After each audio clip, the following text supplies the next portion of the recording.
यानी मन प्रधान है, मातृ सुख ज्यादा मिलता है।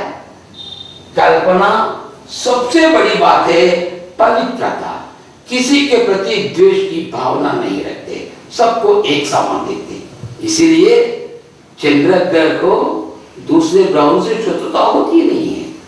हाँ, हो सकता है एक दुखे ग्रहों को इनके प्रति यानी शत्रु भावना हो सकती है, मगर चंद्र को किसी के प्रति शत्रु भावना नहीं होती है।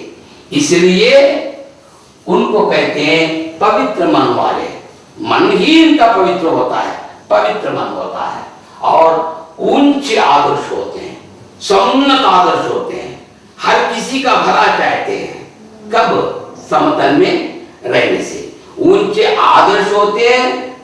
केवल आदर्श होना ही नहीं मित्रों, उनके यानी उनके आचरण में भी इनकी काफी श्रद्धा होती है, दिल लगाकर आचरण में भी रखते हैं और सुख भोग शांति आराम से रहते हैं। यानी करोड़पति बनेंगे। हाँ, शुक्र ग्रह भी अनुकूल रहा तो करोड़पति बन सकते हैं, मगर सुख भोगों की किसी प्रकार की कमी नहीं रहेगी।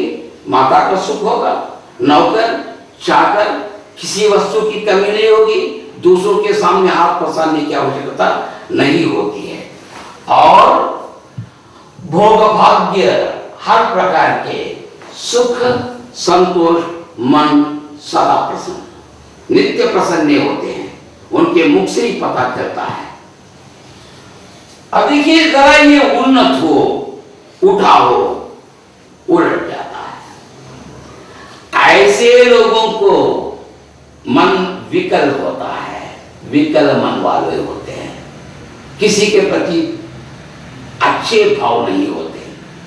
ऐसे लोगों में स्वप्न दोष भी होता है, दुष्ट स्वप्न खाते हैं लोग, रात में घबरा जाते हैं, कभी कभी दांते किटकिटाते हैं, रह रहकर भयभीत हो जाते हैं, एकदम उठकर बैठते हैं, और कभी कभी तो एक दुखे लोग चलना भी शुरू कर देते हैं। ऐसा स्वप्न दोष इन लोगों में हमें दिखाई पड़ता है। कल्पनाओं के स्थान पर बुरी कल्पनाएं, एक वस्तु को अच्छी तरह से देखना अच्छी कल्पना हो सकती है, उसी वस्तु को बुरी दृष्टि से देखना बुरी कल्पना हो सकती है। यानी उसके बारे में सोचने की पद्धति ठीक नहीं रहती है। जिस किसी व्यक्ति को देखेंगे एक शंका के साथ देखते हैं, ये शंकाशील होते हैं, इनकी कल्पनाओं में शंकाएं होते हैं। सुख भोग हो तो भी ये लोग अधिक सुख भोगों को चाहते हैं, अधिक चाहते हैं, उनको नहीं मिलते हैं तो शांति नहीं रहती, मन में दुखी रहता है। ऐसे फल ऐसे लोगों को मिलते रहते हैं अगर ऊंचा हो तो। अगर नीचा हो, निम्न हो, ये उन्नत की स्थिति है, ये निम्न एकदम ढलवा बन जाए तो क्या होता? दुरभ्यास होते हैं, मन सदा चिंतित, 10 लोगों के बीच जाते नहीं, हंसते हुए बातचीत नहीं कर सकते हैं, एकांत में रहना चाहते हैं, अति निद्रा होती है, खाना पीना सोना, इसके सिवाय उसके लिए कुछ नहीं है। अच्छी आदतें नहीं होती है ऐसे लोगों में, बुरी आदतें भी होती है। अगर नींद नहीं आती तो प्यूर बनकर पीकर भी सो जाते हैं, यानी उनकी पद्धतियां कुछ ठीक नहीं लगती हैं। अगर हो तो क्योंकि क्षति की बात है, उन्नत हो तो अति की बात, निम्न हो तो क्षति की बात, समान हो मिति की बात, इसकी होती है। सुख भोग रहते नहीं, आनंद नहीं रहता, अपवित्रता जितनी शुचि के साथ जितनी शुभ्रता के साथ रखना चाहता है, रहना चाहता है, घर को न रह सकता है न रख सकता है, दूसरों को करने के लिए कहते हैं मगर आप स्वयं नहीं करते हैं। ऐसे लोग मन से कुछ नहीं कर सकते हैं, हाँ शरीर से थोड़ा कष्ट उठा सकते हैं। अगर इनकी मन को संतुष्ट नहीं हुआ, इनकी कही हुई बात अगर कोई नहीं मानेंगे, इनके बारे में कुछ उल्टा सुल्टा कहेंगे तो गुनगुनाते रहते हैं, तंग कर देते हैं आगे व्यक्ति को, न स्वयं खाते हैं, दूसरों को खाने देते हैं, न सोते हैं, दूसरों को सोने देते हैं। ये उपहारों को बहुत चाहते हैं, इधर उधर जाना, दो बेच डालना, इधर उधर जाना, कुछ न कुछ खाना। इस प्रकार उपहारों को, फलाहारों को ज्यादा पसंद करते हैं, प्रधान जो आहार होता है उसको कम लेते हैं। इनकी कमियां ये होती है।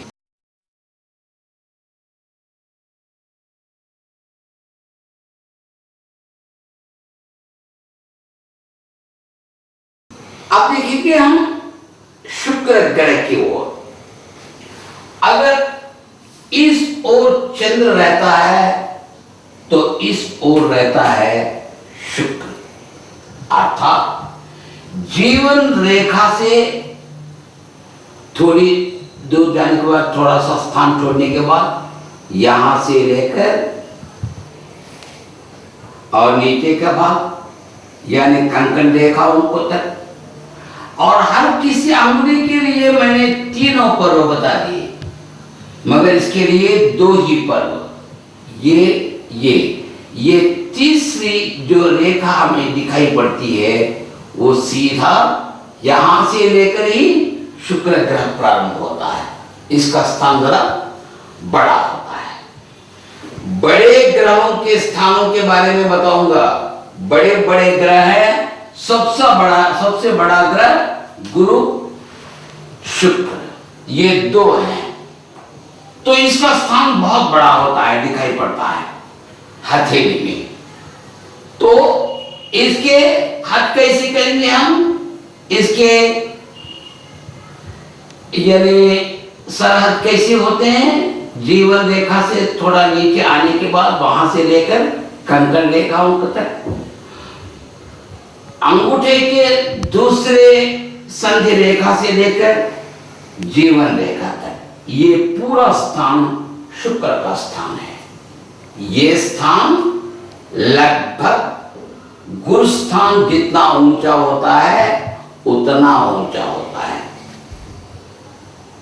थोड़े अंतर के साथ उतने ऊंची स्थिति में होता है ये चंद्र ग्रह वाला स्थान।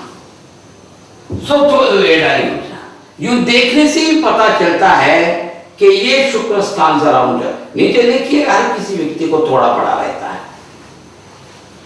ये ढलवा भी कभी कभी दिखाई पड़ता है क्योंकि जीवन रेखा से प्रारंभ होता है, उभरा एकदम दिखाई पड़ता है, कुछ लोगों को बिल्कुल एकदम ढलवा। ये तीनों स्थितियां हमें शुक्र ग्रह में दिखाई पड़ती है, यानी थोड़ा बड़ा, ऊंचा उठा, उन्नति की स्थिति में रहना, उत्कृष्ट स्थिति में रहना इस ग्रह का साधारण लक्षण है, वो समपात है, वो सहज स्थिति है, कह सकते हैं हम। हाँ, शुक्र ग्रह अगर ऊंचा दिखाई पड़े, तो हर कारक समस्थिति में है। मिति, नाटि की बात होती है, नक्षत्र की बात होती है, मिति की बात होती है। तो इन शुक्र यानी वायुमंडल में प्रसरित शुक्र ग्रह कारकों को ग्रहण कर ग्राहक यंत्र के रूप में करने वाली अंगुली है। अंगुली कहने के बजाय इसको अंग कहा जाए तो अच्छा होगा, क्योंकि इसके साथ हमारा काफी नाता जुड़ा है और इसके देखकर ये बहुत सारे लोग भोग भाग्यों के विषय में, अन्य विषयों के बारे में, जीवन के अन्य संबंधित अन्य विषयों के बारे में बताते हैं। तो ये अंगुली, ये अंगूठा, ये अंगुष्ठ भाग वायुमंडल में प्रसरित शुक्र ग्रह कारकों को ग्रहण कर सीधा पर्वत को एक ग्रह पात के रूप में उस पर डाल देता है, एक चक्र जैसा घूमता है, उसमें एक शक्ति आ जाती है, बस वो शक्ति ही होता है कारकों में अति, क्षति, मिति, ये भावनाएं हमें दिखाई पड़ती हैं। जो साधारण स्थिति में है अर्थात थोड़ा ऊंचा है, हमें क्या दिखाई पड़ता है?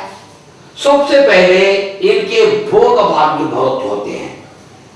भोग भाग्य तो हर किसी जातक में, हर किसी ग्रह प्रधान जातक में भी दिखाई पड़ते हैं, मगर इतने भोग भाग्य होते हैं, इतने नौकर, इतने चाकर पग पग पर उनकी सेवा करने के लिए तैयार रहते हैं।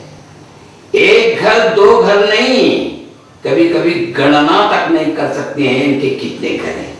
उतने घर, हर गेट के सामने, हर बड़े द्वार के सामने एक चौपाई वाली गाड़ी तैयार रहती है, यानी समस्त सुख भोग इनके आखिर रहेंगे। और उसके भोग भाग्यों के बहुत बड़े भागी हैं ये, हर प्रकार की सुख सुविधाएं जुटाई जाती है। every existing facility will be really provided to this person to whom they are having the Venus mount naturally right side। इनमें क्या क्या होते हैं? इनमें भोग भाग्य होते हैं। सबसे बड़ी बात है श्रृंगार। श्रृंगार का मतलब उनकी धर्म पत्नी इनको छोड़ नहीं सकती है, इनके अतराफ उपग्रह के समान उनके अतराफ ही फिरते रहेंगे। महिलाओं को आकृष्ट करते हैं। आकृष्ट करने का मतलब बुरा मत समझिए, उतने सुंदर दिखाई पड़ते हैं।